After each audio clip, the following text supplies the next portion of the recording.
Episode 30। तैयारी। वरुण और लल्लू काल गांव की हवेली पहुंच चुके थे। रास्ते में ही लल्लू ने वरुण से कह दिया था, छोटे मालिक, इस हवेली में अब आपका कोई नहीं है सिवाय आपके ताऊजी के, इसलिए आप सीधे उन्हीं के कमरे में जाएं। बीच में किसी से मिलने या बात करने की जरूरत नहीं। लल्लू ने वरुण को अमर सिंह का कमरा भी पहले बता दिया था। वह ठीक वही कर रहा था जैसे उसके मालिक एक ने उससे पहले सिखाया था। वरुण जब हवेली में दाखिल हुआ तो उसने ना आसपास किसी को देखा, ना किसी से मिलने की कोशिश की।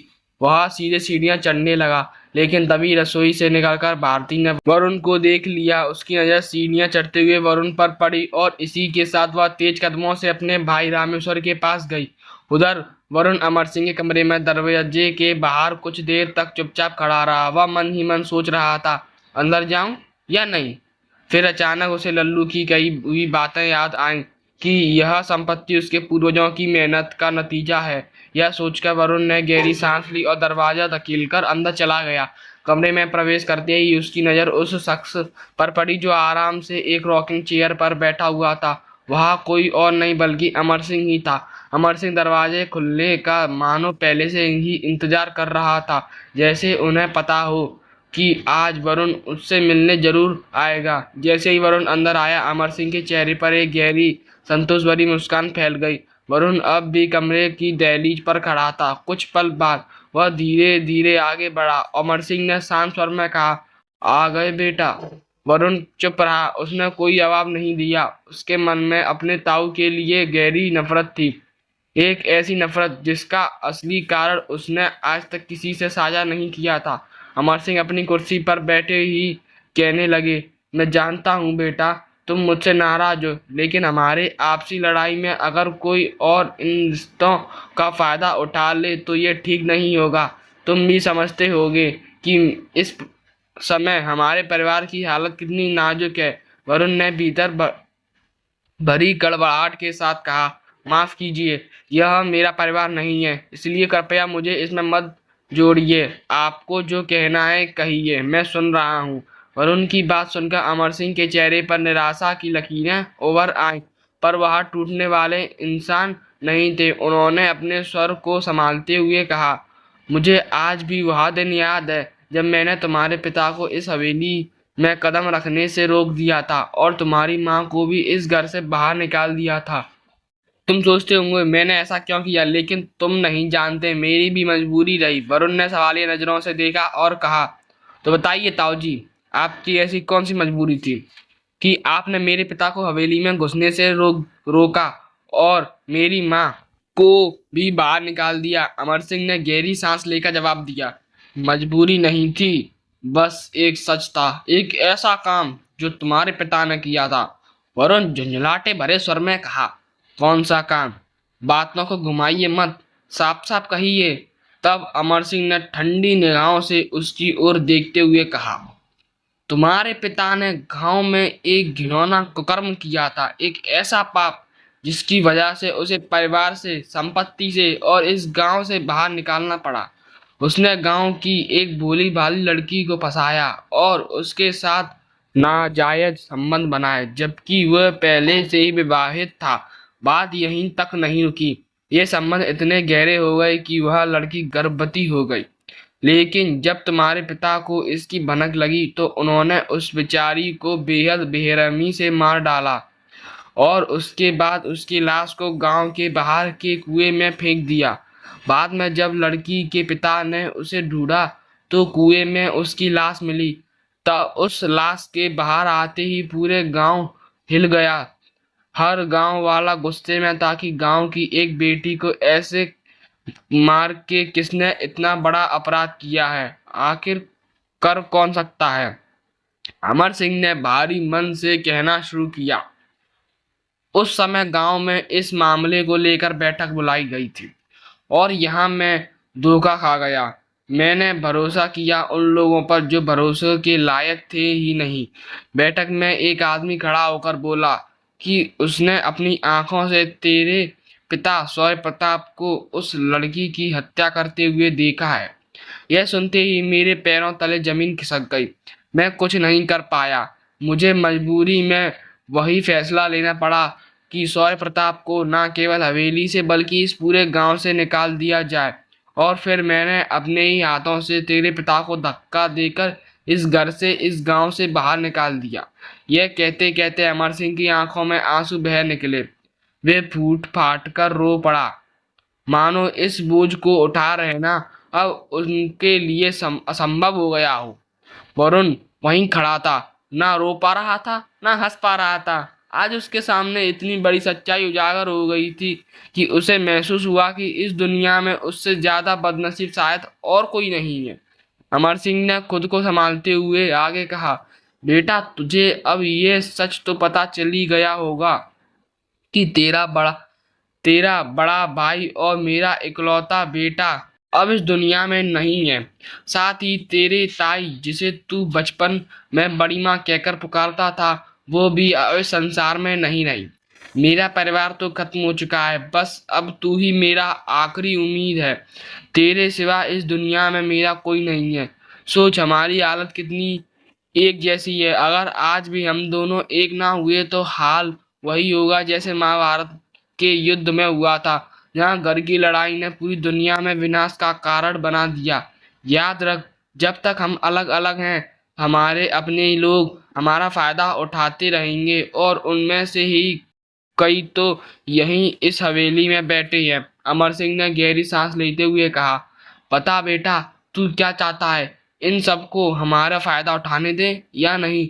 मुझे माफ कर दे, क्योंकि मैंने बिना सोचे समझे तुझे इस कुर्सी पर बैठने का ऐलान कर दिया था। लेकिन उस दिन मैं भी विवश था। हमें ये तक नहीं पता कि हम पर कहां से और किस तरह से नजर रखी जा रही है। पर एक राज की बात बता दूं, इस कुर्सी में बहुत ताकत है। जिस दिन तू इस पर बैठेगा उस दिन तुझे खुद एहसास हो जाएगा। वरुण ने सब कुछ ध्यान से सुना, लेकिन इस समय वह किसी निष्कर्ष पर नहीं पहुंच पा रहा था। उसके मन में ढेर सवाल चल रहे थे। उन्हें सुलझाने के लिए उसी किसी ऐसे की जरूरत थी जो उसे सही रास्ता दिखा सके। इसलिए वरुण ने अपने हाथ जोड़कर कहा, मुझे बस थोड़ा समय चाहिए, बहुत जल्दी मैं आपका अपना जवाब दूंगा। यह कहकर वह बिना एक कदम आगे बढ़ाए पीछे मुड़ा और कमरे से बाहर निकल गया। अमर सिंह उसे जाते हुए बस देखता रह गया, पर उसे रोक नहीं पाया। जैसे ही वरुण सीढ़ियों से नीचे उतरा, उसकी नजर रामेश्वर पर पड़ी, जो बड़े आराम से बैठा आराम फरमा रहा था। वरुण ने उसे पहली बार देखा था, इसलिए वह उसे पहचानता नहीं था, लेकिन रामेश्वर वरुण को अच्छी तरह जानता था। उसके बगल में उसकी दोनों बहनें रमा और भारती बैठी थी। दोनों वरुण के कमरे से बाहर आने का ही इंतजार कर रही थी। जब वरुण उनके पास से गुजरा तो रामेश्वर हंसते हुए बोला, अबे नौकर, कहाँ जा रहा है? घर में साफ सफाई कौन करेगा? और ये मेरे हाथ पैरों में दर्द हो रहा है, उन्हें कौन दबाएगा? वरुण ने ये सब सुना, पर पूरी तरह नजरअंदाज करते हुए आगे बढ़ गया। रामेश्वर ने उपेक्षित होकर कहा, देख बेना, ये तो बिल्कुल डरपोक निकला, ये क्या खाक कुछ कर पाएगा? लेकिन तब तक वरुण हवेली से बाहर निकल चुका था। भले ही आज गर्मी बहुत थी, मगर उसके कदम तेज थे। वह बिना पीछे देखे बस तेजी से आगे बढ़ता चला रहा था। हवेली के अंदर बैठे रामेश्वर ने अचानक अपनी जगह से उठते हुए कहा, बहना, ये तो कमजोर हो चुका हुआ मोहरा है, इसे तो मैं अपने हाथों से ही कुचल सकता हूँ। पर उस त्रिकाल वेदी को इतनी देर क्यों लग रही है? उसके जादू का असर तो अमर सिंह पर साफ साफ दिख रहा है, लेकिन वरुण पर वो तो बिल्कुल ठीक है, उसे कुछ नहीं हो रहा। रमा ने धीमे स्वर में जवाब दिया, भैया, ये तो उस त्रिकाल वेदी को ही पता होगा, उसने वरुण पर कौन सा जादू किया है। अभी तक तो उस पर कुछ भी असर नहीं दिखा। इधर वरुण तेज कदमों से रुद्रकोटि की ओर बढ़ रहा था। उसके मन में अपने ताऊजी की बातें लगातार गूंज रही थी। उसे यकीन नहीं हो रहा था कि उसके माता पिता वाकई ऐसे हो सकते हैं, जिन्हें अपने बेटे की जरा भी परवाह नहीं रही। वरुण इस बार गांव वालों की बात भी सच मान रहा था। गांव वालों के अनुसार उसके पिता माता वाकई भाग गए थे किसी और के साथ। उसकी आंखों से आंसू बह निकले।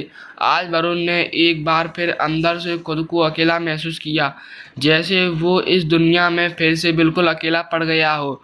वहीं दूसरी ओर रुद्रकोटि में एकदम शांति छाई हुई थी। ध्रुव ने जो बात सबके सामने रखी थी उसे सुनकर सभी दंग रह गए। ध्रुव ने वह भी बता दिया था जो कुछ उसके और अनंत पुजारी के बीच बातें हुई थी उनकी कुटिया में। हवेली में प्रवेश करते ही ध्रुव ने सभी को अपने पास बैठा लिया और कहा, हमें अब से एकजुट होकर काम करना होगा और यह काम ऐसा होगा जिसके बारे में किसी और को जरा भी पता ना चले। अमन ने हैरानी से पूछा, कौन सा काम? कहीं तू अकेले ही उस कागज के पीछे की सच्चाई तो ढूंढने नहीं जा रहा? ध्रुव ने तुरंत इनकार करते हुए कहा, नहीं, मैं वरुण की बात कर रहा हूँ। यह सुनते ही कार्तिक ने चौंक कर पूछा, क्यों, वरुण को क्या हुआ? ध्रुव ने हाथ उठाकर सभी को शांत करते हुए कहा, सवाल जवाब बाद में करना, पहले मेरी पूरी बात तो सुन लो। सबके चुप होने के बाद ध्रुव ने कहना शुरू किया, तुम लोगों को वरुण का वो सपना याद है जिसे तुमने पहली बार सच और दूसरी बार झूठ समझा था?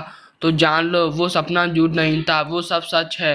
वरुण वाकई उस डायन से मिला है, उससे बातें की हैं और मेरे हिसाब से वरुण में उस डायन के कारण अब काफी बदलाव आ चुके हैं। वो शायद अब पहला जैसा नहीं है जैसे वो यहाँ आया था। इसी वजह से मैंने अब तक ये बातें उसके सामने साझा करना उचित नहीं समझा।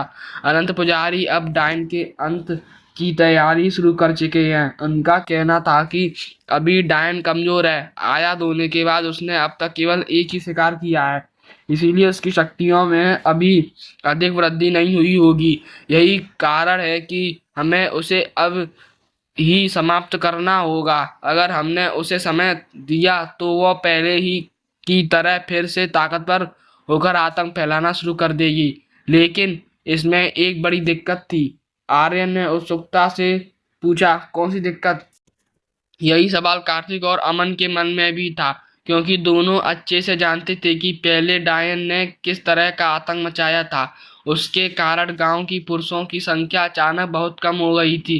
गांव वाले भय के कारण गांव से बाहर तो दूर अपने घर से भी बाहर निकलने से डरते थे। सूरज ढलते ही पूरे गांव में गहरी और भयानक चुप्पी छा जाती थी। ये सारी बातें अमन और आर्यन ने अपने घर के बुजुर्गों से सुनी थी।